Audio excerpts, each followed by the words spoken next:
السلام علیکم۔ میدان جنگ کے اندر جب ایک فاتح تلوار اٹھاتا ہے اور اس کے وار کرنے کے لیے تیار ہوتا ہے تو اس کا ہرگز مطلب یہ نہیں ہوتا کہ وہ اس تلوار کے ذریعے لاشوں کے ڈھیر لگا دے۔ اسے اپنی منزل، اسے اپنی کامیابی سے پہلے لوگوں کی عزت اور آبرو کا احساس ہوتا ہے۔ لیکن جب وہ تلوار اٹھاتا ہے تو اس کے پیچھے سپہ سالاروں کی ذہانت، عقل، شعور، طاقت، ہمت، طریقہ، وسیلہ، طریقہ، وتیرہ، سارا کچھ ہونا چاہیے کہ وہ تلوار کیسے چلائی جاتی ہے اور کیسے اٹھائی جاتی ہے۔ پھر وہ اصل فاتح ہوتا ہے جو لوگوں کے دلوں کے اوپر بھی راج کرتا ہے اور لوگوں کی جانوں کے اوپر بھی راج کرتا ہے، اور وہ علاقے بھی فتح کر لیتا ہے اور وہ لوگوں کی جانوں کو بھی بخش دیتا ہے۔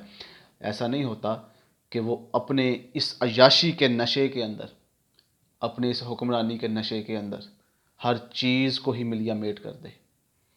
اس لیے جب تلوار اٹھائیں، آپ تلوار اٹھائیں، علم کی تلوار اٹھائیں، مہارت کی تلوار اٹھائیں، آپ قلم کی تلوار اٹھائیں، آپ اپنے کسی فن کی، آپ اپنے کسی معیار کی تلوار اٹھائیں تو اس کے پیچھے صدیوں کے تجربے ہونے چاہیے، اس فیلڈ کے ماہر ہونے چاہیے، اس کے اوپر لکھی گئی چیزیں پڑھی اور پڑھائی جانی چاہیے آپ کو، آپ اس چیز کے اندر غوطہ زن ہونے چاہیے۔ السلام علیکم۔